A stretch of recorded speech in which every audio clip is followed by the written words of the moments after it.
Hoy me encuentro sumamente agradecida a Dios por esta oportunidad y por la vida que Él me está dando.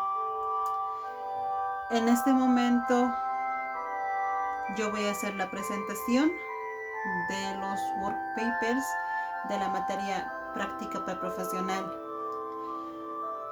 para lo cual voy a presentarme. Soy la estudiante Juana Elizabeth Cutipacari del 8º semestre de la carrera Liderazgo Pastoral. Voy a presentar el work paper número 4, que trata acerca de la educación cristiana. La educación cristiana es el proceso mediante el cual se difunden las características cristianas para producir cambios en las personas, comunidades y sociedades. Esta información es producida por el Espíritu Santo. La educación cristiana es muy importante, sobre todo para la sociedad. Vamos a ver la importancia de la educación cristiana. La educación cristiana se hace importante en la sociedad para conducirse en la vida como una persona equilibrada. La educación cristiana debe comenzar desde el hogar, donde los padres transmiten a sus hijos los modelos de conducta que deben seguir. Sin embargo, en la sociedad en que vivimos no es así, lamentablemente. En la mayoría de los casos no existen padres dispuestos a educar a sus hijos en valores, sino que dejan que la sociedad haga por ellos el papel que les corresponde, por lo que los hijos adoptan modelos de conductas erróneos y debido a la influencia del medio, forman su carácter de manera agresiva. Por eso es que hoy vemos tanta agresividad, tanta corrupción de los jóvenes, también de las señoritas. Entonces, para eso es muy importante lo que es la educación cristiana, para que puedan formarse en buenos valores. También vemos un poco de la historia, la educación cristiana en el tiempo de los judíos.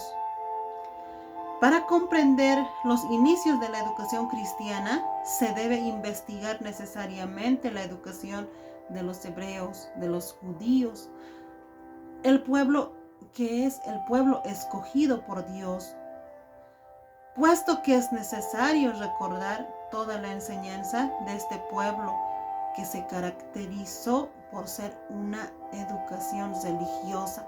Ellos lo practicaban. La educación de los hebreos siempre ha sido teocéntrica. Como el pueblo escogido por Dios, los judíos concentraban su enseñanza en procurar que todos viviesen en la voluntad de Dios, cumpliendo la ley, los estatutos y los decretos. También vemos la educación cristiana en el Antiguo Testamento. La educación cristiana en el Antiguo Testamento presenta una declaración teológica que es muy importante, que tiene que ver con la educación cristiana. En los inicios de la historia del pueblo de Israel, encontramos que se instituyó un sistema de educación teocéntrica que se encuentra en el libro de los Deuteronomios, en el Pentateuco, capítulo 6, verso 1 al 9. Ahí nos resume todo lo que es la educación cristiana, cómo ellos lo transmitían. Esos mandamientos, los estatutos y los juicios que el Señor les ha dado a ellos a través de Moisés en el monte Sinaí. Ahí ellos recibieron esas ordenanzas que tenían que cumplir.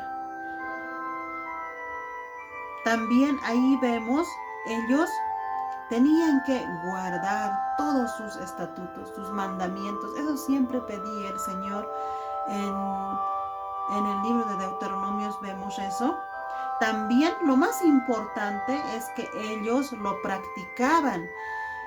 Ellos lo hacían. Por eso en el verso 9 de Deuteronomios 6:9 nos dice: y las escribirás en los postes de tu casa y en tus puertas.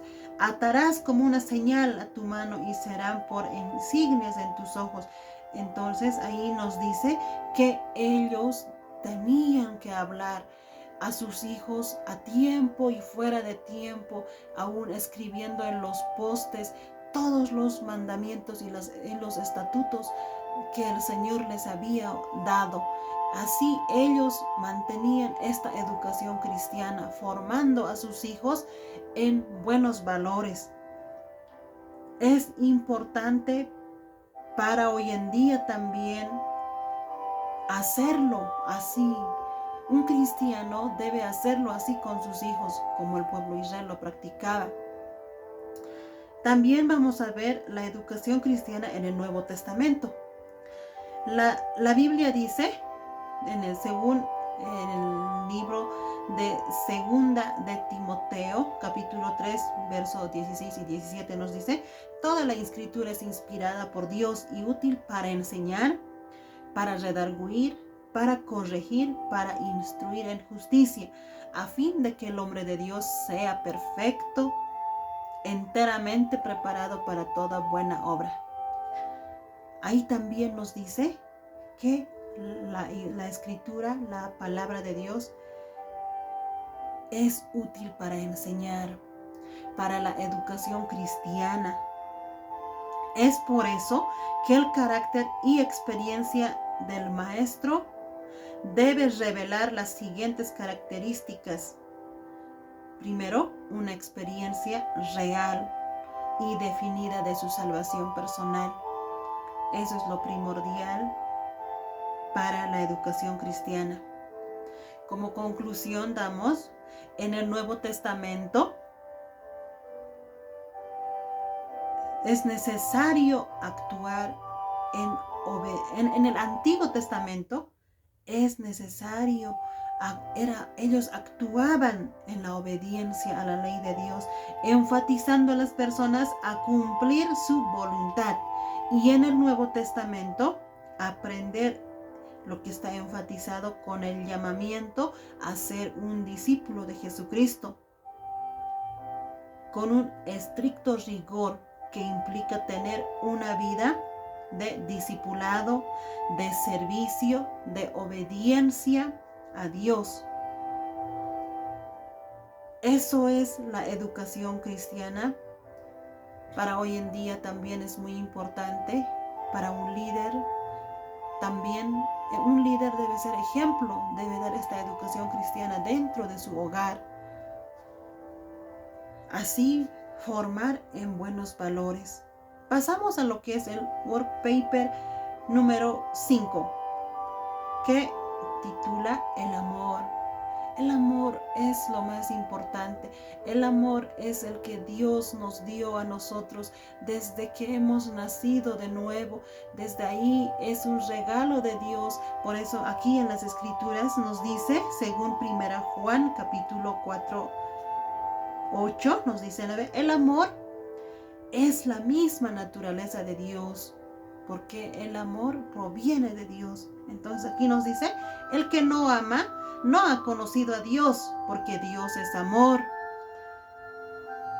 Y nosotros hemos conocido y creído en el amor que Dios tiene para con nosotros. Dios es amor, y el que permanece en amor, permanece en Dios y Dios en él. Entonces, ¿cuán importante es el amor que exista en un líder, en un cristiano? El amor al prójimo, porque claramente nos dice: el que no ama no ha conocido a Dios y Dios no está en él. Entonces es lo más importante mostrar ese amor. Si Dios está con nosotros, si Dios vive en nosotros, ese amor fluye. Entonces el amor es lo primordial aquí vamos a definir lo que es el amor. El amor es la misma esencia de Dios y es la virtud de los cristianos, que es lo más importante. El amor es la ley y se encuentra en el autosacrificio y en el Calvario, en dar sin recibir nada a cambio. Ahí lo vemos, ese amor tan puro que ha sido demostrado por nuestro Señor Jesucristo. El Padre lo envió a su Hijo a esta tierra, se hizo carne como nosotros, carne y hueso, y Él dio su vida por amor a la humanidad. Ese fue el amor más grande que ha sido demostrado, que ha sido un autosacrificio en el Calvario. ¿Por qué? Por amor. Ese es el amor verdadero. También vamos a ver diferentes tipos de amor que existen. En la Biblia también lo menciona. Vamos a ver 4 formas de amor que se encuentran también en la Biblia. Y los 4, el primero es el amor eros. Segundo, el amor estorge. Tercero, el amor filios. Y el cuarto, el amor ágape, donde veremos estos diferentes tipos de amor que son caracterizados por el amor romántico, el amor familiar, el amor fraternal y el amor divino que es de Dios. El amor romántico, como se dice, es el amor eros. También lo vemos en la Biblia, en el libro de los Cántares, en el libro que es poético. También el amor estorge se caracteriza por el vínculo efectivo que desarrolla de forma natural sentimientos de solidaridad, necesidad, aprecio, lealtad, protección, cooperación y preocupación por el bienestar de las personas cercanas. Eso es el amor estorge. Entonces, el amor estorge es la solidaridad que uno demuestra, ese aprecio que uno siente hacia su prójimo.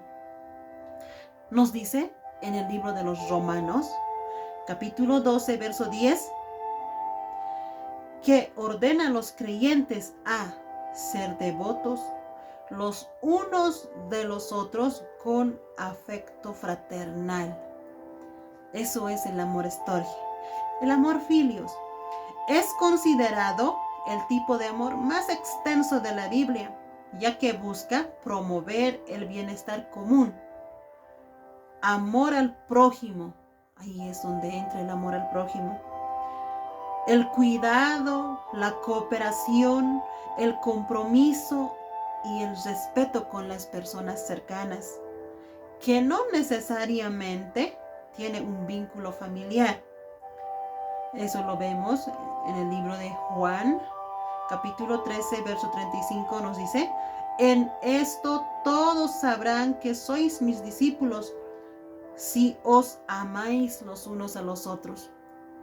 Entonces, también ahí el amor filios es el amor al prójimo que uno siente. Por eso nos dice: ama a tu prójimo como a ti mismo.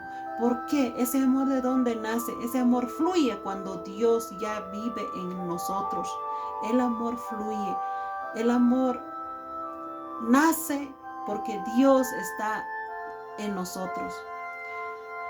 Por último, el amor ágape, que es el más puro y grande, incomprensible, incomparable amor de Dios hacia con nosotros.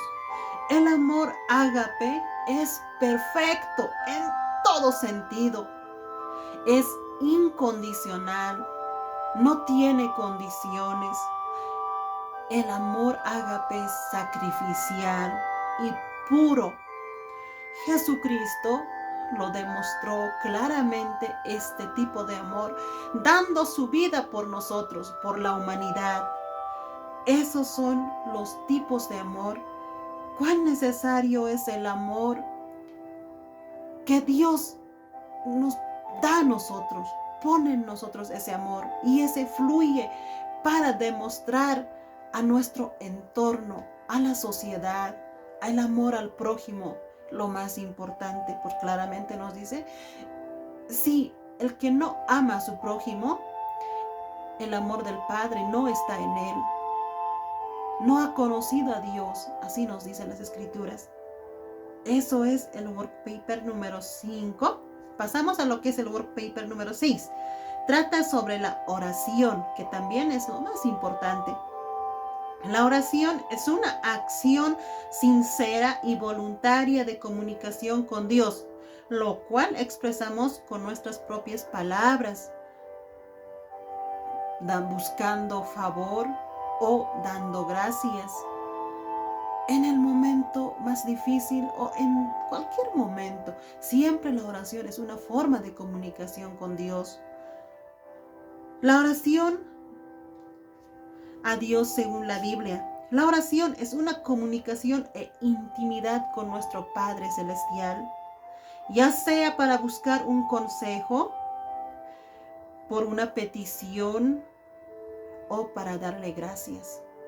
La oración es fuente de poder para el creyente, como lo vemos plasmado en la Biblia. Nuestro mayor ejemplo, el Señor Jesús buscaba siempre el rostro de Dios en oración, muy temprano en la mañana y luego fortalecido con su presencia.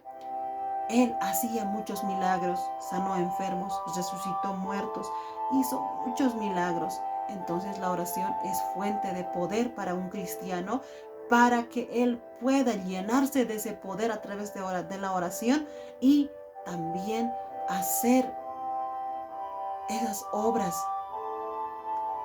El poder de la oración es una de las armas más poderosas que tenemos. Nuestras oraciones tienen mucho poder. Dios usa nuestras oraciones para moverse, para demostrar su poder a través de nosotros. También vamos a ver algunos tipos de oración. La oración es el medio hecho por Dios para comunicarnos directamente con Él, así como nosotros nos comunicamos a través del teléfono celular. Así, de la misma manera, es la oración un medio de comunicación directamente con Dios a través de la oración.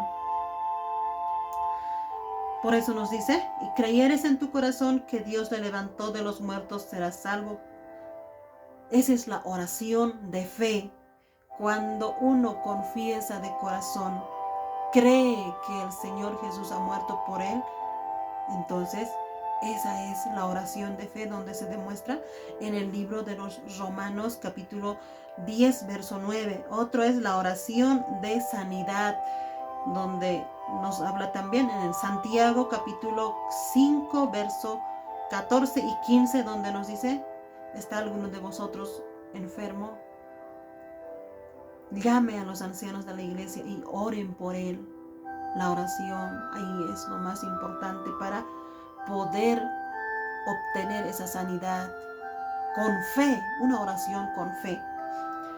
Otra oración que es la oración intercesora, donde nos dice en el libro de 1 Timoteo, claramente nos dice, exhorto ante todo a que se hagan rogativas, oraciones, peticiones y acciones de gracias por todos los hombres, empezando desde la eminencia, desde el más líder alto de la sociedad, puede ser, desde ahí debemos empezar a orar, oraciones rogativas, pidiendo a Dios que Él siempre los ilumine.